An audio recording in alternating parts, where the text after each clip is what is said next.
सर्व एरर्सची काय करा, ऍडिशन,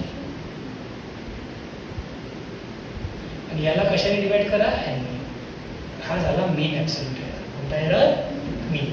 मग आता मेजर्ड व्हॅल्यू लिहायची कशी? मग मेजर्ड व्हॅल्यू आपण लिहितो मीन व्हॅल्यू प्लस मायनस त्याचा मीन ऍब्सोल्यूट एरर.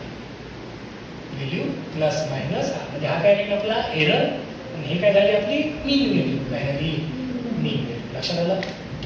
मग आता mean absolute error divide by mean value याला म्हणतो आपण रिलेटिव्ह एरर.